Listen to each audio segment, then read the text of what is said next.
አንተም የኔ እጅ እንዳሌለበት ከእናንተ እኩል እየለፋው ነበረ ለአብርሃም ጤንነት። አብርሃም ደግሞ ተጎድቶ አብርሃም ታሞ እኔ ነኝ ከማንም በላይ እየተጎዳው የነበረው እና ለምን ዝም አላችሁ? አንተ ለአብርሃም ለማስረዳት ከብዶ ነው ወይስ ጥርጣሬ? ግን ደግሞ እናንተ ላይ ምን አየሁኝ? አብርሃም ደህና ሆኖ መጥቶ ጥርጣሬ ውስጥ አላችሁ ብሎ እኔን ጥርጣሬ ውስጥ ሲያስገባኝ ለምን ዝም አላችሁ? ይህንን ነገር ቁጭ ብዬ በደንብ ነው በቃ ያሰብኩት ማለት ይቻላል። ቆም ብለህ ካሰብከው ቡዜም አንተም የኔ እጅ እንዳሌለበት ከእናንተ እኩል እየለፋው ነበረ ለአብርሃም ጤንነት። አብርሃም ደግሞ ተጎድቶ አብርሃም ታሞ እኔ ነኝ ከማንም በላይ እየተጎዳው የነበረው እና ለምን ዝም አላችሁ? አንተ ለአብርሃም ለማስረዳት ከብዶ ነው ወይስ እንዴት ነው?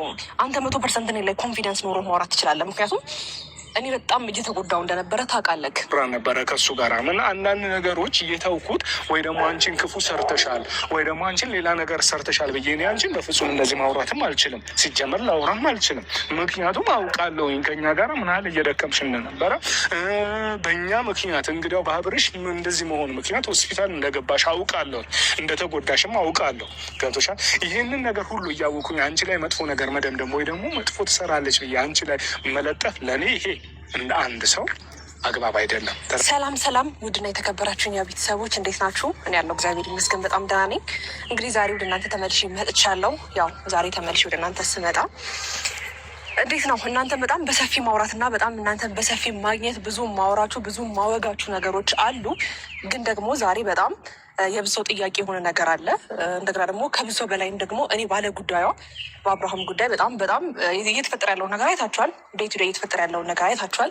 እስቲል የኔን ንጽህናም ንጹህ መሆኔን ተረድታችኋል ብዬ አስባለሁና ግን ደግሞ ለምን ተሰማሽ ማለት አልችልም። መጀመሪያም እያልኩኝ ነበር። እኔ በመጀመሪያ ደረጃ ያው እኔን በደንብ ስታውቂኝ በደንብ ትረጅኛለሽ ብዬ አስባለሁ። ለእኔ ምንም ግድ አይደለም። ምክንያቱም እኔ እውነታን ነው የምፈልገው። እውነታውን ነው ደግሞ እንዳልኩ ነው። እኔ ስለ ራሴ እኔ እንዴት ነው አሁን አብርሃም በታመመ ሰዓት እኔ ከእናንተ ጎን ነበርኩኝ አይደል? አንተ እንደ ወንድም እኔም ደግሞ ፍቅረኛዬም ስለነበረ በዛ ሰዓት በቃ ብዙ ነገሮችን ለማድረግ እየሞከርኩ ነበረ። እኔ አብርሃም በታመመ ሰዓት እኔ ከእናንተ ጎን እንደሆንኩኝ እኔ ግን አሁን ላይ አብርሃም እኔን ሲወቅሰኝ ለምን ከጎን ልትሆኑ አልቻላችሁም? ቢያንስ ለምን ቡዜም ቢሆን በደንብ ይሰማታል። ከቡዜ የሚያልፍ ሰው አይደለም። አሁን በጤንነቱ ደህና በሆነበት ታይም ላይ እሷ ቁጭ አድርጋ ብታወራው በስትክክል ከቡዜ የሚያልፍ ሰው አይደለም። ከአንተ የሚያልፍ ሰው አይደለም። አብርሃም እህት ወንድሙን የሚያከብር ሰው ነው። በደንብ ሰውን የሚያዳምጥ ሰው ነው። ብዙ ሰዎችን የሚረዳ ብዙ ሰዎችን ሀሳብ መቀበል የሚፈልግ ሰው ነው እና የእናንተ ሀሳብ ትንሽዬ ብትረዱኝ ኖሮ እኔ ትክክለኛ የኔን ንጹህነት ለሱ ብታስረዱት ኖሮ ዛሬ ላይ ደግሞ እኔ እንዴት ነው እኔ በጣም ብዙ ስሜት እንዲሰማኝ እየሆነ ያለው። ምክንያቱም አሁን አልፈልግም እያለ ነው የሆነ ነገር እንትን እያለ ነው፣ ግራ ገብቶታል ምናምን ነገር። ግን እናንተ ስጋ ናችሁ፣ ወንድም ናችሁ፣ ቡዜም እህት ናት።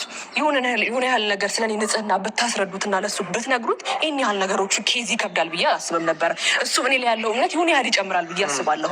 ከቪዲዮን ባሻገር እኛ ከቪዲዮ ከካሜራ ጀርባ እንኳን በዚህ ነገሮች ከኔ ጎን ነበረች፣ በዚህ ጎን ከአንተ ጎን ነበረች።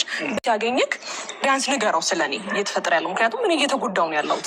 ኤርሚ የኔ ጨረቃ የኔ ውድ ማለት ነው። አብርሽ እኮ ያንቺ ንጽህና ጠፍቶት አይደለም የኔ ፍቅር። አብርሽ አውቆ የተኛ ቢቀሰቅሱት አይነሳም ነው የሚባለው። አብርሽ አውቆ ነው ሁሉንም ነገር ባላየ እያለፈ ያለው እንጂ ያንቺ ንጽህና ወይም ደግሞ ያንቺ ንጽህና እኮ ሰው ሊመሰክርልሽ አይገባም የኔ ፍቅር። አንቺ ንጽህናሽ ቪዲዮ ላይ ቁልጭ ብሎ 26 25 አረ ከዛ በላይ ደቂቃዎች ቁጭ ብሎ እንደ ፊልም መመልከት ይችላል። ነገር ግን አብርሽ ማየት አይፈልግም። ማየት የማይፈልግ ሰው ደግሞ ልክ እንዴት ነው ተኝቶ መነሳት የማይፈልግ ሰው ስትቀሰቅሱት አይነሳም አይደለም? ልክ እንደዛ ነው።